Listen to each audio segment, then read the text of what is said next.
واللہ ما طلعت شمس ولا غربت.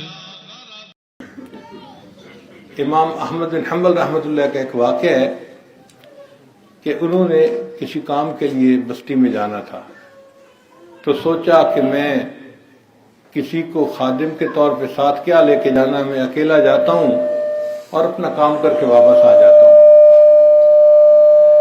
چنانچہ امام صاحب نے اپنا تھیلا پکڑا اور چل پڑے. راستے میں ایک جگہ مغرب ہو گئی تو امام احمد بن حنبل نے سوچا کہ میں عشاء کی نماز اسی مسجد میں پڑھ لوں گا اور رات گزار لوں گا، صبح میں آگے چلا جاؤں گا. اب جب عشاء کی نماز پڑھی تو لوگ تو گھروں کو چلے گئے، امام صاحب وہیں بیٹھے ہوئے. خادم مسجد آ گیا، بابا جی میں نے مسجد بند کرنی ہے، آپ یہاں سے جائیں. تو امام صاحب حیران کہ میں تو یہاں رہنے کا ارادہ کیا تھا اور یہ کہتا ہے کہ جاؤ یہاں سے. تو بندے کے اٹھنے میں تھوڑا دیر لگ جاتی ہے. امام صاحب کے اٹھنے میں دیر لگی تو وہ خادم غصے میں آ گیا، بابا جی آپ نے میری بات نہیں سنی، آپ اٹھیں اور جائیں، اور اگر آپ نہیں گئے تو میں آپ کی یہ گٹھڑی اٹھا کے پیر پھینک دوں گا. غصہ کرنے لگا. امام صاحب بڑے حیران، یا اللہ آج آپ مجھ سے خفا ہو گئے کہ آپ کے گھر میں ٹھہر ہی نہیں سکتا، یہ بندہ کہتا ہے میں تیرا سامان اٹھا کے پھینک دوں گا. تو امام صاحب نے اپنی گٹی اٹھائی اور مسجد سے باہر نکل آئے. جیسے ہی مسجد سے باہر نکلے نا تو امام صاحب نے دیکھا کہ مسجد کے دروازے کے بالکل ساتھ ایک نان بائی کی دکان تھی. نان بائی کہتے ہیں تنور لگا ہوا تھا، روٹیاں پکاتا تھا وہ بندہ، جیسے افغانی روٹی کی دکان ہوتی ہے. اور وہ بندہ روٹیاں پکا رہا تھا اور آگ جل رہی تھی.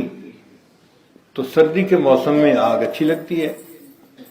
تو امام صاحب نے اس نوجوان سے پوچھا، نوجوان اگر اجازت ہو تو میں کہیں اور جانے کی بجائے یہیں آپ کی دکان پہ بیٹھ جاتا ہوں، فجر ہوگی تو میں یہاں سے چلا جاؤں گا. اس نے کہا بابا جی آ جاؤ بیٹھ جاؤ.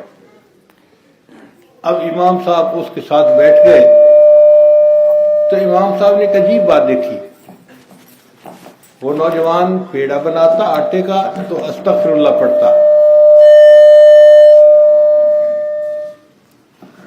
پھر اس کی روٹی بناتا تو استغفر اللہ پڑھتا،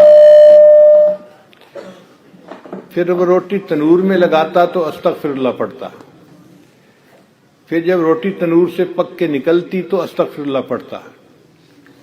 1 گھنٹہ امام صاحب بیٹھے رہے اور وہ نوجوان استغفر اللہ پڑھتا ہی رہا. تو امام صاحب نے بڑے حیران ہو کے اس کی طرف دیکھا. تو نوجوان پوچھنے لگا بابا جی آپ مجھے حیران ہو کے کیوں دیکھ رہے ہیں؟ امام صاحب نے کہا کہ بھائی میں دیکھ رہا ہوں کہ تو ہر سٹیپ کے اوپر استغفار پڑھ رہا ہے، تو میں حیران ہوں کہ تو اتنی کثرت سے استغفار پڑھتا ہے. اس نے کہا بابا جی اس لیے کہ اس کی وجہ سے اللہ نے مجھے مستجاب الدعوات بنا دیا ہے. مستجاب الدعوات کا مطلب ہوتا ہے جس بندے کی ہر دعا قبول ہوتی ہے. تو امام صاحب نے اس سے پوچھا واقعی تو مستجاب الدعوات ہے؟ وہ کہنے لگا جی ہاں میں مستجاب الدعوات ہوں، جو دعا کرتا ہوں قبول ہوتی ہے. اپنی پوری زندگی میں ہر دعا کو میں نے قبول ہوتے دیکھا ہے، ایک دعا ہے جس کے قبول ہونے کا انتظار ہے. امام صاحب نے پوچھا کون سی دعا؟ کہنے لگا کہ میں یہاں سارا دن روٹیاں بناتا ہوں اور میرا کنبہ بڑا ہے، میں چھٹی نہیں کر سکتا. لوگوں سے میں نے سنا ہے کہ امام احمد بن حنبل ایک بڑے فقیہ اور محدث ہیں، میرا دل چاہتا تھا میں ان کی زیارت کروں، میں زیارت نہیں کر سکا. تو میں نے دعا مانگی تھی اللہ مجھے امام احمد بن حنبل کی زیارت نصیب فرما دینا. یہ دعا قبول نہیں ہوئی، اس کے میں انتظار میں ہوں. امام صاحب اٹھے اور اس نوجوان کو گلے لگایا اور کہا مبارک ہو تمہاری یہ دعا قبول ہو گئی، میرا نام احمد بن حنبل ہے. تو جو استغفار کثرت کے ساتھ پڑھتا ہے اللہ اس کو مستجاب الدعوات بنا دیتے ہیں.